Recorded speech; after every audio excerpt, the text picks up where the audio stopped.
Alappuzha medical കോളേജിൽ പ്രസവശേഷം അണുബാധ ഉണ്ടായ യുവതി മരിച്ചു. അമ്പലപ്പുഴ കരൂർ സ്വദേശി അൻസറിന്റെ ഭാര്യ ഷിബിനയാണ് മരിച്ചത്. പ്രസവശേഷം 35 ദിവസം കഴിഞ്ഞ് അണുബാധ സ്ഥിരീകരിക്കുകയായിരുന്നു. ഷിബിനയുടെ ബന്ധുക്കൾ ആശുപത്രിയിൽ പ്രതിഷേധിച്ചു. മരണം ഹൃദയാഘാതം മൂലമെന്നാണ് സൂപ്രണ്ടിന്റെ വിശദീകരണം. ശരണ്യ സ്നേഹജൻ വിവരങ്ങളുമായി ചേരുന്നു. ശരണ്യ, ഏത് രീതിയിലുള്ള പരാതിയാണ് കുടുംബം ഉന്നയിക്കുന്നത്? ആശുപത്രിയുടെ ഭാഗത്തുനിന്ന് ഏതെങ്കിലും തരത്തിലുള്ള വിശദീകരണം ഉണ്ടായിട്ടുണ്ടോ? അപർണ, കഴിഞ്ഞ മാർച്ചിൽ പ്രസവത്തിന് ശേഷം വണ്ടാനം മെഡിക്കൽ കോളേജിൽ നിന്ന് ഡിസ്ചാർജ് ചെയ്ത ഷിബിനയാണ് ഇപ്പോൾ ഇന്ന് മരണപ്പെട്ടിട്ടുള്ളത്. 35 ദിവസത്തിന് ശേഷം അമ്പലപ്പുഴ സ്വദേശിയായ ഷിബിന പ്രസവ ശസ്ത്രക്രിയയ്ക്ക് ശേഷം 35 ദിവസത്തിന് ശേഷം കാര്യമായ അണുബാധ ഉണ്ടാവുകയായിരുന്നു. പിന്നീട് അത് കരളിനെ ബാധിക്കുന്ന ഒരു സാഹചര്യം ഉണ്ടായി. കുടുംബം ഇപ്പോൾ മുഖ്യമന്ത്രിക്ക് നൽകിയ പരാതിയിൽ പറയുന്നത്, അതായത് പ്രസവത്തെ തുടർന്ന് അവിടെ ആശുപത്രിയിൽ നിന്നുണ്ടായ അണുബാധയാണ് ഷിബിനയുടെ ആരോഗ്യസ്ഥിതി മോശമാകാനുള്ള കാരണമെന്നുള്ളതാണ്. നോർമൽ ഡെലിവറി ആയിരുന്നു. മാത്രമല്ല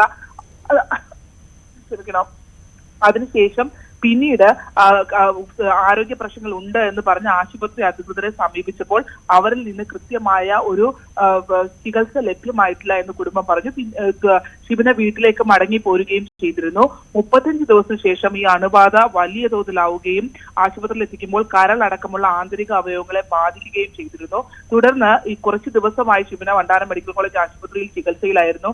ഇതിനിടയിൽ ഈ കുടുംബം മറ്റ് വിദഗ്ധരായ ഡോക്ടർമാരുമായി ഷിബിനയുടെ കേസ് റെക്കോർഡുകൾ പങ്കുവെക്കുകയും ചെയ്തിരുന്നു. അതിനകത്ത് ആശുപത്രിയിൽ നിന്ന് തന്നെ ആ പ്രസവ സമയത്തുണ്ടായ അണുബാധയാണ് ഇത്തരമൊരു പ്രശ്നത്തിലേക്ക് എത്തിച്ചതെന്നുള്ള ഉപദേശമാണ് കുടുംബത്തിന് ലഭിച്ചിരുന്നത്. പക്ഷേ പിന്നീട് ആ പ്രദേശത്തുള്ള ആളുകളൊക്കെ ചേർന്ന് ഷിബിനയ്ക്ക് വേണ്ടിയുള്ള മരുന്നുകൾക്ക് വേണ്ടി പണം സമാഹരിക്കുകയും ആ ചികിത്സ നടത്തുകയും ഒക്കെ ചെയ്തിരുന്നു. പക്ഷെ അത് ഫലവത്തായില്ല. ഇന്നലെയോടുകൂടി ഷിബിനയ്ക്ക് വീണ്ടും ആരോഗ്യസ്ഥിതി മോശമാവുകയും ഹൃദയാഘാതത്തെ തുടർന്ന് വെന്റിലേറ്ററിലേക്ക് മാറ്റുകയും ചെയ്തു. ഇതിന് മുമ്പ് ഒരു ദിവസവും ഹൃദയാഘാതം ഉണ്ടായിരുന്നു. ഇപ്പോൾ എന്തായാലും ആശുപത്രി സൂപ്രണ്ട് ഈ വിഷയത്തിൽ പ്രതികരിച്ചിരിക്കുന്നത് ഹൃദയാഘാതത്തെ തുടർന്നാണ് ഷിബിന മരിച്ചതെന്നാണ്. പക്ഷേ കുടുംബം മുഖ്യമന്ത്രിക്കടക്കം നൽകിയ പരാതിയിൽ വ്യക്തമാക്കുന്നത് ആശുപത്രിയുടെ അകത്തെ അനാസ്ഥ മൂലം, അതായത് അവിടെ നിന്നുണ്ടായ അണുബാധയാണ് ഇത്രയും ഒരു വലിയ പ്രതിസന്ധിയിലേക്ക് എത്തുകയും നവജാത ശിശുവിനടക്കം അമ്മയെ നഷ്ടപ്പെടുന്ന ഒരു സാഹചര്യത്തിലേക്ക് എത്തിക്കുകയും ചെയ്തതെന്നുള്ളതാണ്.